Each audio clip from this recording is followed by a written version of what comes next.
खुलुमबाय बयखौबो नोंथांमोना थाम्बनेइलाव नायनानै एसेब्लाबो हमनो हाखादों जानांगौ। अमरसिंह ब्रह्म सारा गोबां बाथ्रा बुंदों। नोंथांमोना बे भिडिअखौ जोबजासिम नायोब्ला बिथांनिफ्रायनो गासै बाथ्राखौ नोंथांमोना आबुङैनो मोनथिना लानो हागोन। भिडिअखौ जोबजासिम नायनानै लाग्रो। बिनि उनावहाय नोंथांमोननि गोसोआव मा साननाय सोमजिदों नोंथांमोना कमेन्टनि गेजेरजों फोरमायलायबानो जाबाय। प्रकाश नार्जारी इउट्यूबार फिथांखिमोन बादिया फिथांखि ब्लग बिथां इउट्यूबारफ्रा एकदम माने मेलेम गैयै बाथ्रा बुंग्रा। बिटिआर सोदोबानो बर' जातिखौ फोजोबस्रांनो लामायाव थांखाबायमोन जेला बे बिटिआर सोदोबखौ दिनै जोङो जोगारनांसिगौ, बेखौ नेवसिनांसिगौ, गंगा दैयाव बेखौ फोजावहरनांसिगौ। ओरैबायदि अशुभ सोदोब, अमंगल सोदोब, बेयो जोंनि बर' हारिखौ जोबस्रांहोबायमोन। नंखायनो दिनैबो जोंनि गोबां मानसिफ्रा बिटिआर होनबाय थायो। दा दाखालिबो चिफ मिनिस्टार हिमन्त बिश्व शर्मा बिथाङाबो एथिया बिटिआर होनलायलायदों, बिटिआर होनबाय थादों। दा आं जोंनि बर' माहारिनि इन्टेलेक्चुवेल दैदेनगिरि गासिबो इएम एमसिएलए बिथांमोनखौ खावलायगोन, नोंथांमोनहा खुनु प्रकारैबो बिटिआर सोदोबखौ अननानै दाबाहाय। मानोना बिटिआरआ बेयो मोनसे संबिधानिक शब्द नङा। It is not a constitutional word. बिथांमोनहा बिटिआर पिस एग्रिमेन्ट खालामदों, नाथाय बियो कन्स्टिटिउसनाव दाबो एक्सेप्टेड जायाखै। बियो पार्लामेन्टआव पास जायाखै, रायजो सभायाव पास जायाखै, लक सभायाव पास जायाखै, प्रेसिडेन्टआ बेखौ सहि होआखै। नंखायनो बिटिआर एग्रिमेन्टआ दा एक्जिस्टेन्स गैला आरो बिटिआर नि दारै जोंहा जेबो बेनिफिट जायाखै। नंखायनो जों दा साफ्रोमबो बर'आ बर' हारिखौ मोजां मोनोबा, बिटिसि 6 सिडुल रायजोखौ रैखा खालामनो सानोबा, बे बिटिआर सोदोबखौ मालाबाबो खुगायाव लानो नाङा। बिटिआर माने अशुभ बर'नि थाखाय, बेयो जोंनि गाज्रि लक्षण। दा नंखायनो बिटिआर सोदोबखौ नेवसिनानै नोंथांमोनहा बिटिआर नि जायगायाव बिटिएडि होन। बिटिएडिआ कन्स्टिटिउशनेल वार्ड। बिटिसि एकर्ड बा बिटिसि एक्टनि 2003 आव बिटिसि नि मोनब्रै डिस्ट्रिक्टनि एरियाखौ बिटिएडि होननाय जादोंमोन। दा जिहेतुके बिटिआरआ कन्स्टिटिउशनजों एक्सेप्टेड जायाखै, नंखायनो बिटिआरखौ गारनानै दिनै जोंनि चिफ सार, डेपुटि चिफ सार, इएमफ्रा बिटिएडिसो बाहायफिननांगौ। दिनै बिटिआरआ जिहेतुके माने it is a rejected ward. दा नंखायनो बिटिएडिखौसो जोङो बाहायफिननांगौ। बिटिसि गभर्नमेन्ट, बिनि एरियाया बिटिएडि, नट बिटिआर। दा नोंथांमोनहासो मा सानो? आंनि साननायाव बिटिआरआनो जोंनि जातिनि मोनसे ओरैबायदि अशुभ वार्ड, जाय अशुभ वार्डनि दारै बिटिसि नि 6 सिडुल रायजोआ जोबनो थांबायमोन। नंखायनो आङो दिनै खेबसे रायजो राजाखौ खावलायनो सानदों, दानि हाग्रामा महिलारि सार दैदेननाय बिटिसि जे सरकार, बिपिएड जे सरकार, बिथांमोननि मावनाय दांनायखौ नोंथांमोनहा बयबो नोजोर हो। जुदि गाज्रि मावदोंबा समाल'सना खालाम, बहाबा बेले बेजे जादोंबा बेखौ समाल'सना खालाम। पाब्लिक मानसिहा बयहाबो समाल'सना खालामनो गोहो दङ, अपोजिशनाबो गोहो दङ। आरो बिटिआर सोदोबखौ जाहाथे रावबो बाहाया, खारन बे बिटिआरआनो बिटिसिखौ फोजोबबायमोन। जों दिनै रैखा खालामफिननो हानायखायसो। दा दिनै 125 एमेन्डमेन्टनि बाथ्रा बुंदों। 125 एमेन्डमेन्टआ 2019 आव बे जिनिसा फुटाब जादोंमोन। राजनाथ सिं बै समाव हम मिनिस्टारमोन, बे समावनो। नाथाय बे जिनिसखौ सालिजारि खालामनानै उनाव बे मोनसे स्टेन्डिं कमिटि टु द डिपार्टमेन्ट अफ हम, बेनि स्टेन्डिं कमिटिया बहुत सारि खालामबाय। आर्टिकेल 280 डाइरेक्ट फाइनान्सनि बाथ्रा होजायोना होजाया, आरो गुबुन गुबुन बेबादि जायोब्ला माने स्टेटजों काउन्सिलजोंनि रिलेसना मा जागोन, बेखौ सालिजारि नायनानै बिथांमोनहा बे स्टेन्डिं कमिटिया अलरेडि बे 125 एमेन्डमेन्ट बिलखौ अलरेडि रिजेक्ट खालामनानै दोनबाय। दा बे रिजेक्टेड 125 एमेन्डमेन्ट बिलआ जे बियो लक सभायाव फुटाब जाफिनगोन, बे खुनु आसा गैया। गतिके बे जाफुंनायनि आसाया खम बेवहाय सेंट्रेल गभर्नमेन्टआ अलरेडि सारिजारि खालामनानै स्टेन्डिं कमिटिनि रिपर्टनि बेसावहाय बेखौ अलरेडि माने पेन्डिं हिसाबै बेखौ दोनबाय दा दिनै बेखौनो लानानै जोंनिया माहारियारि आफादा सोमावसारफिननो नागिरनायखौ जों नुनो मोनदों किन्तु जाहाथे सोमावसारनायल' बादि जायालासेनो मेन थांखिया जाहाथे थिग जायो दिनै बिटिसि दा जोंनि माहारि आफादनि दैदेनगिरिफोरनिफ्राय जोङो बेखौ खोनानो मोनो ससियेल मिडियायाव जे बिटिआर सरखार लाबोगोन मानगोनां इउजि ब्रह्मबो बुंदों गभर्नमेन्टआ बिटिआरानो जाखाबाय बिटिआर जुदि गभ सिं जाखाबायबा बेखौबो रायजोनो खिथानाया मोजां जे बिटिआरआ अलरेडि गभर्नमेन्ट जाबाय गभर्नमेन्ट जादोंबा बेखौबो खिथानाया मोजां जे बबे कन्स्टिटिउशननि एमेन्डमेन्ट मथे बिटिआरआ गभ जाखो आरो गभ जामारोबा बे बिटिआरनि जे क्लजफोर दङ बे क्लज मथे गभर्नमेन्ट जागोन ना बिटिसिनि क्लजफोरखौ लादेरनानै जागोन बेखौबो रायजोफोरनो खिन्थानानै होनाया मोजां दा फाइनाल एन्ड कमप्रिहेन्सिभ सल्युशन होननायाव जेरै जेनदों माइनास जादों प्रमद बर' बिथाङा बेबादिनो 125th एमेन्डमेन्टआवबो बिटिआरखौ गभ होनानै सिङाव बिटिसि 6 शेड्युलनि ट्राइबेलनि प्रटेक्शननि क्लजफ्रा जुदि थायाबा बेहाय बर'फ्रा बिराद गिदिर जेननाय जागोन नंखायनो आङो खावलायनो सानदों जे जोंनि दानि माहारियारि आफाद बिथां आरो प्रमद बर' बिथाङा गाव गभर्नमेन्ट समावहाय प्राइम मिनिस्टार होम मिनिस्टार प्रेसिडेन्टनो मेमरेन्डाम हैदों 125th एमेन्डमेन्ट खौ पास खालामनांगौ होननानै बे मेमरेन्डामाव बिथांमोनहा गमामायै मा लिरदों मा दाबि दङ बेनि चार्टार अफ डिमान्ड्स बे डिमान्ड्सखौ पाब्लिकनो खिथानाया मोजां जाहाथे बयबो मिथियो किन्तु सिं दाबि होखोमाबाय दाबिया खंख्ला जेबो गैया उनावहाय बेखौनो मोनबाय जाथिया लस जाबाय जाहाथे बे रोखोम जाया बिथांमोनहा बे जिनिसखौ मा चार्टार अफ डिमान्ड्स दं बेखौ पाब्लिकनो खिन्थानो एबा मोजां आरो बेखौ मिथिखांनानैसो रायजो राजायाबो आन्दोलनाव बारसोमनाया मोजां नङाब्ला एम्स एन्ड अबजेक्टिभ्सआ थिग गैया डिमान्ड्सआ थिग गैया हरेस आन्दोलन खालामबाय रायजो राजाया फिसा फिसौफ्रा बारसोमबाय थाखा फैसा खरसा जाबाय फरायनाय आरिनाय नष्ट जाबाय बे लसआ खिन्थु बिराद गिदिर लस जाहैगोन दा बेखौबो गोथौयै साननानै नायनाया मोजां दा बेखिनि आंनि तरफनिफ्राय आं दिनै क्लेरिफिकेसन होबाय जे रायजो राजा नोंथांमोनहा लिडार्स बिथांमोनहा बिटिसिनि गासिबो चिफ सारनिफ्राय आरम्भ खालामनानै डेपुटि चिफ इएम बिथांमोनहा बिटिआर सोदोबखौ बाहायनायनिफ्राय जानगाराव थानांगौ दा रायजो राजा नोंथांमोन जे बिटिआर सुक्तिनि दारै बिटिसि 6 शेड्युलनि एडमिनिस्ट्रेसनखौनो बेनि गासिबो पावार एन्ड फांसनखौनो स्क्रेप खालामनाय जादोंमोन दा बेखायनो जोङो नोंथांमोनखौ रायजोखौ खावलायदों जे बिटिसिखौ रैखा खालामफिननो बिटिसिआसो जोंनि रैखाथिनि खबस होननानै जोङो बिपिएफखौ देरहाहोनांगौ होननानै बुंनानै नोंथांमोनहा देरहाहोबाय दिनै जों बेखौ लाबोफिननायनि लामायाव आं मिजिंथियो हाग्रामा महिलारि बिथाङा जे दा गभर्नमेन्ट दादों बिथाङा माने निश्चय बिटिसिनि जोंनि एक्ट 2003 नि 10 फेब्रुवारियाव जानाय बे एक्टनि दफाफोरखौ निश्चय बिथाङा मावफुंजोबनानै बिटिसि 6 शेड्युल रायजोखौ आगोलनि बादि निश्चय ग्रोम खालामगोन आरो बिथाङा थांनाय 5 बोसोराव प्रमद बर'आ डेभेलपमेन्टेल वार्क्सखौ एकदम गैया खालामदोंमोन बिटिसि ओनसोलाव खुनु रोखोमनि डेभेलपमेन्ट खामानि जायाखै खुनु टिका टुकुलिनि खामानि जायाखै कन्ट्राक्टरफोर रानजोबदों रायजो राजा रानजोबदों लेबार गोष्ठीनि रानजोबदों नाथाय आङो मिजिंथियो एबार हाग्रामा महिलारिनि बिपिएफ सरकाराव बिथाङा निश्चय आगोल 17 बोसोराव खुंनाय बादि टिका टुकुलिनि खामानि सेंसननि खामानि गासिबो बिथाङा सेन्ट्रेलनिफ्राय जा स्टेटनिफ्राय जा गोबां एमाउन्टनि थाखा लाबोनानै निश्चय बिटिसिनि डेभेलपमेन्टनि खामानिखौ बिथाङा मावफुंगोन आहा फोथायनाय दङ आरो रायजो राजायाबो फोथायनाय दं नाथाय मोनसे खोथाखौ रायजो राजाया एसे सिन्था खालामनानै नायनाया मोजां माब्रै नायनाया मोजां जे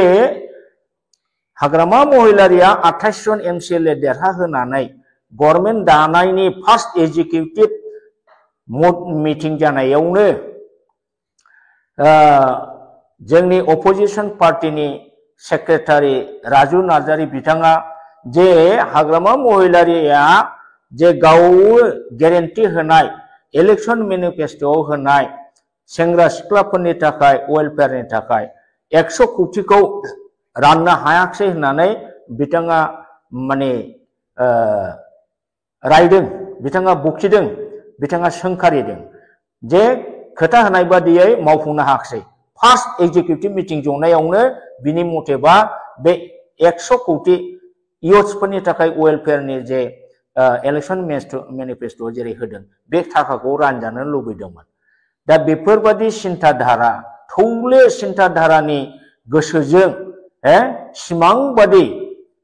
मेजिक बादि सिलाय गुलि बादि खामानि मावजानो लुबैनाय एकेबारे बेफोर माने अतिरन्जित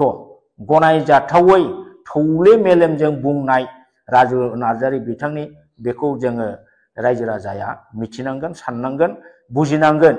सम्भब नामा जे 5 बोसोराव प्रमद बर' इउपिपिएल सरकारा जेबो मावनो हायाखै आरो हाग्रामाखौ गभर्नमेन्ट दानायनि अखानायै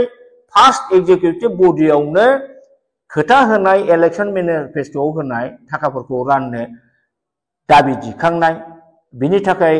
मावफुंनो हायाखै होननानै आन्दोलन खालामनो खोथा बुंलाबायनाय राजु नार्जारी बिथांनि बे बुंनायफ्रा एकदम अनला खारियाव आगान थायै आनएक्सेप्टेबल आरो बियो मोनसे मेलेम गैथारै थौले गोसोनि राव होननानै जोङो बुंनो हायो। दा रायजोआ धैर्य हम, हाग्रामा महिलारिया इलेक्शन मेनिफेस्ट'आव जाफोर बाथ्रा होबोदों, खोथा होबोदों, लासै लासै बिथाङा निश्चय मावगोन। बाहाय गोबां अफिसियेल प्रसिडियर थायो, थाखा फान्डिं फैनायनि खोथा थायो, रिलिज खालामनायनि खोथा थायो, अफिसियेल प्रसिडियरनि खोथा दं, टेक्निकेल सेंसननि बाथ्रा दं। दा बेफोरबादिखौ मावनो जथेस्थ' टाइम नांगौ। दा सानसे साननैनि गेजेराव होजानो लुबैनाय राजु नार्जारी बिथांनि बाथ्राया एकदम जुक्ति गैथारै लाजिथावथाव जादों। बेजों लोगोसे राजुल' नङा, इउपिपिएल सापर्टार माखासे इउटिउबार दङ,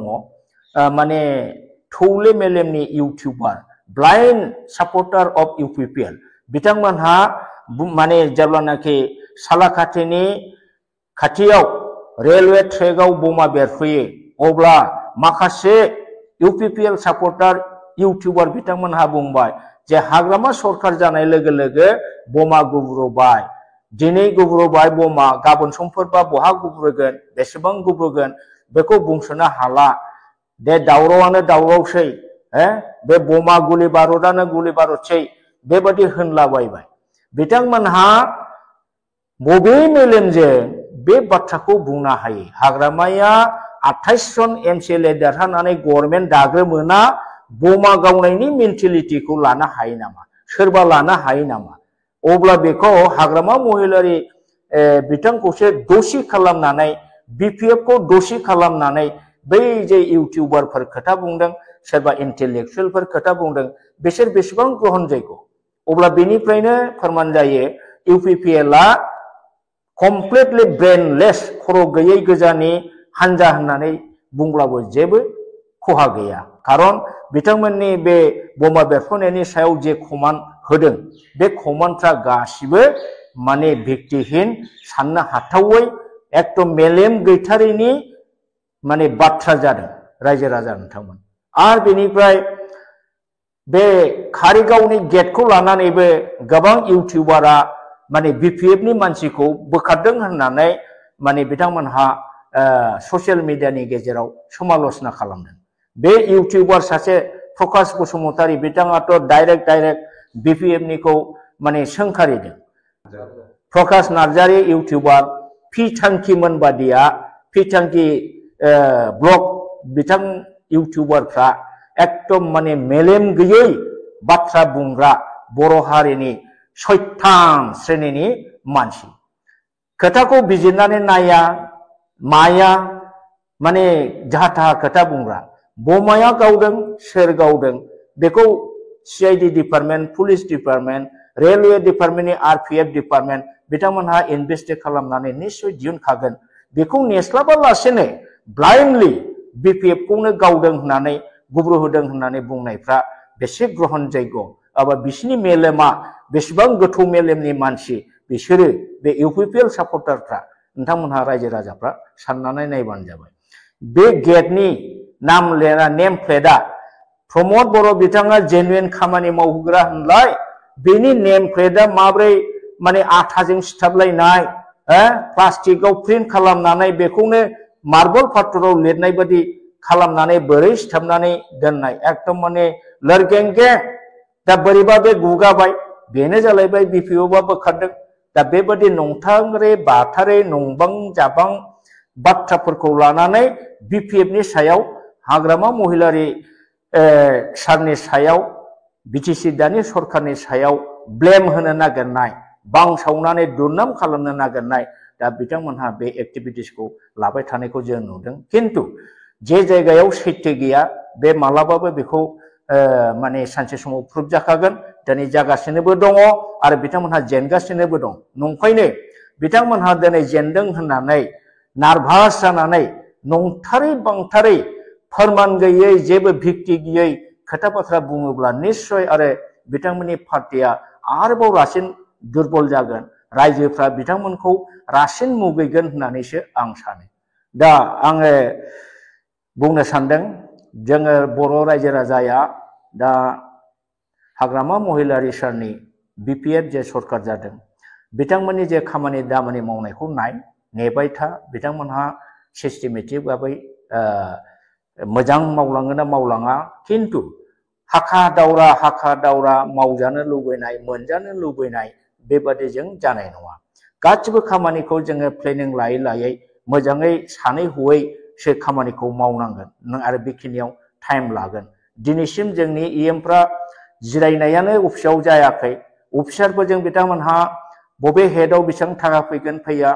प्लेनिं लानानै बिथांमोनहा बेखौ बोरै डिस्ट्रिबिउसन खालामगोन हाउ टु इमप्लिमेन्ट बोरै इमप्लिमेन्ट खालामगोन बेखौ सावरायनोनो समायखौ मोनाखै नाथाय दिनै बेफोरखौ लानानै एखेबारे बांसावनानै गन्डगोल सृष्टि खालामनो नागिरनायखौ जोङो नुनो मोनदों फारसेथिंजाय जोङो नुदों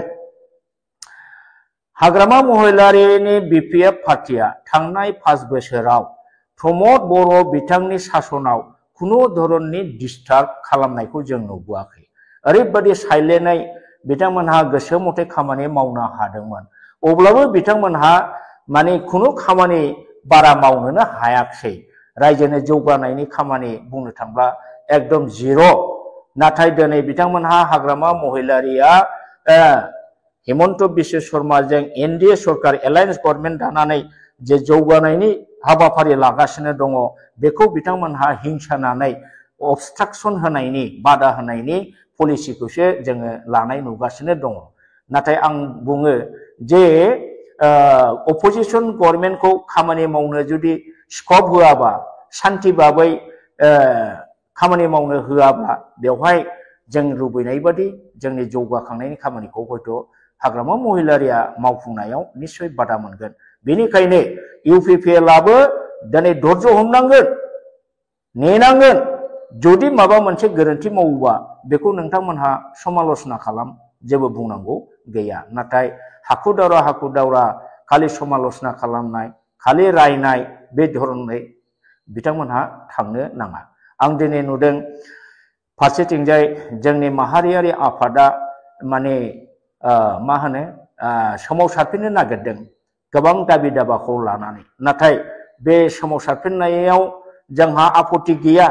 नाथाय आं मोनसे खोथाखौ बुंगोन जोंनि माहारियारि आफाद दैदेनगिरि बिथांमोनहा बै 2020 नि 27 जानुवारियाव जे पिस एग्रिमेन्ट जादोंमोन बे पिस एग्रिमेन्टआव MOS आव मेमोरेन्डाम अफ सेटलमेन्टआव जोबनाय सेन्टेन्सखौ बिथांमोनहा मानो लिरनानै गारबोआ जे गोबां बड' लिडार्सफोरजों रायलायनाय जाबाय आरो रायलायनायनि गेजेराव मोनसे कनक्लुजनाव फैबाय जे आसामनि मेपखौ सोलायालासिनो बेनो बे पिस एग्रिमेन्टआनो जोबथा आरो गासै सुस्रांनाय जाबाय final and comprehensive solution while keeping intact the territorial integrity of the state of Assam अर्थात आसामनि मेपखौ सोलाय सोल' खालामालासेनो बर' हारिनि जेंनाफोरनि बेनो जोबथा आरो गासै सुस्रांनाय होननानै मानो लिरनानै होबा दिनै बेनो जोबथाबायबा दिनै गोदान आरो माबा बिबावनांगौ होननाय जिनिस निश्चय थालामोन आरो बिनि थाखाय एनादार मुभमेन्ट खालामफिननांगौनि बाथ्रा आंनि मथेबा गैलामोन दा ओरैबायदि जादों बिटिआर सुक्तियावथ' जेबो गैया जों मिथिगौ आरो बिटिआर सुक्तिनि दारैनो बिटिसि सुक्तिनि मोजां मोजां जोंनि ट्राइबेलनि राइट्सफोरनि प्रटेक्शननि बाथ्राफोरखौ रायजो राजानि सिगाङाव बुंबोनाय जादोंमोन दा बे जों बुंबोनाय जे बिटिसिनि मोजां मोजां दफाफोरखौ स्क्रेप खालामनाय जादों डाइल्युट खालामनाय जादों बिटिसि 6 शिड्युलखौ फोजोबस्रांनाय जाबाय बे बाथ्राखौ जोङो दावराव देख्रेब नार्जारी बिथां आरो आं अमर सिंह ब्रह्म आरो गोबां इन्टेलेक्सुयेलफ्रा बुंबोदोंमोन दिनै बे बाथ्राया गमामायै सैथो होननानै रोखा रोखा ओंखारबाय रायजोफोर आरो बे रावा दिनै हाग्रामा महिलारि गभर्नमेन्ट दानानै बिथाङा आसामनि गिबि मन्थ्रि हिमन्त बिश्व शर्माजों एनडिए एलायन्सआव दा दिनै गभर्नमेन्ट दाबाय बिटिसिआव बिनि उनावहाय दिनै हिमन्त बिश्व शर्माया निजेनो क्लियारिफिकेशन होनो गोनां जाबाय बा बिथाङा क्लियारिफिकेशन होबाय नंगौ जे बिटिसि 6 शिड्युलनि काउन्सिलनि एक्टआव जे बिटिसिनि चिफ आरो डेपुटि चिफखौ केबिनेट मन्थ्रि स्टेटास होनाय दङ दा बेखौ जोङो थांनाय माखासे बोसोराव बन्द खालामनाय जादोंमोन दिनै जों बेखौ केबिनेट डिसिसन लानानै बिटिसि काउन्सिलनि चिफ आरो डेपुटि चिफखौ केबिनेट स्टेटास होनाय जाफै होननानै बिथाङा अलरेडि डिक्लेयार होबाय अब्ला रायजोआ नायदो जे प्रमद बर'नि 5 बोसोर जेनाखि बिटिआर सरकार बिथांमोनहा बानायदोंमोन बेवहाय केबिनेट मन्थ्रि रेंक होनाय जायाखैमोन नंखायनो जों बुंदों जे स्क्रेप जादों केबिनेट मन्थ्रिनि मर्यादाखौ मोनाखैमोन बिथांमोनहा दा बे खोथाखौ दिनै रोखा रोखायै जोंहा सीएम बिथाङा क्लियारिफिकेशन होबाय आरो आं हाग्रामा महिलारि बिथांखौ साबायखर बावदों बिथाङा जे बे जोंनि मोनसे मर्यादा स्टेटासखौ दिनै लाबोफिननो हाबाय बेयो बर' जाथिनि बिराद देरगाथाव खामानि जाफिनबाय बेबादि स्टेटास मर्यादाखौ बिटिआर सुक्तिनि दारै जोङो खोमाजोबनो हमबायमोन आरो बेजों लोगोसे हिमन्त बिश्व शर्मा बिथां गिबि मन्थ्रिया फोरमायबावबाय क्लियारिफिकेशन होबाय जे थांनाय इउपिपिएलनि 5 बोसोर बिटिआर सासनाव 16टा डिपार्टमेन्टखौ मोनबा डिस्ट्रिक्टनि डिसिफोरनो नायनो होनाय जादोंमोन दा दिनै हाग्रामा सरकारनि गभर्नमेन्ट जानाय लोगो लोगो बे डिसिफोरा नायनाय 16टा डिपार्टमेन्टखौ जोङो उइथड्र खालामबाय दानिया माने डिसिफोरा बे 16टा डिपार्टमेन्टखौ नायला बेखौ बिटिसि सरकारा गावनो गाव नायनानै खामानिखौ मावनो हासिगोन होननानै बिथाङा क्लियारिफिकेशन होबाय अब्ला नोंथांमोनहा नायदो बिटिआर सुक्तिनि दारै 16टा डिपार्टमेन्टखौ 6 शिड्युलनि एडमिनिस्ट्रेटिभ जेनाखि सिस्टेम मर्यादा दंमोन स्टेटास दंमोन बेखौ भायोलेट खालामनानै प्रमद बर' इउपिपिएल गभर्नमेन्टआ डिसिफोरनो हरनाय माने आसाम स्टेटनो हरनाय आसाम स्टेट गभर्नमेन्टआसो बे 16टा डिपार्टमेन्टखौ थांनाय 5 बोसोराव बिथांमोनहा नायबिजिरनाय सुपारभिजन मनिटरिं खालामनाय सेंसन होनायनि लिस्टफोर बानायनाय बेफोर खामानिखौ मावबोजोबदोंमोन बेफोर खोथाखौनो जोङो मोनसे समनिफ्राय रायजो राजाफोरनि सिगाङाव बुंबाय थादोंमोन नाथाय जों बुंबोनाय बाथ्राफोरखौ बै समावहाय जेनेबा इउपिपिएलआनो जा प्रमद बर' बिथांमोनहानो जा डिनाय खालामबोदोंमोन नाथाय बे खोथाया दिनै रायजोफोर नोंथांमोनहा रोखा रोखा चिफ मिनिस्टारनि खुगानिफ्राय खोनानो मोनबाय आं जोबोद गोजोनबाय जे जों आगोलनिफ्राय बुंबोबाय थानाय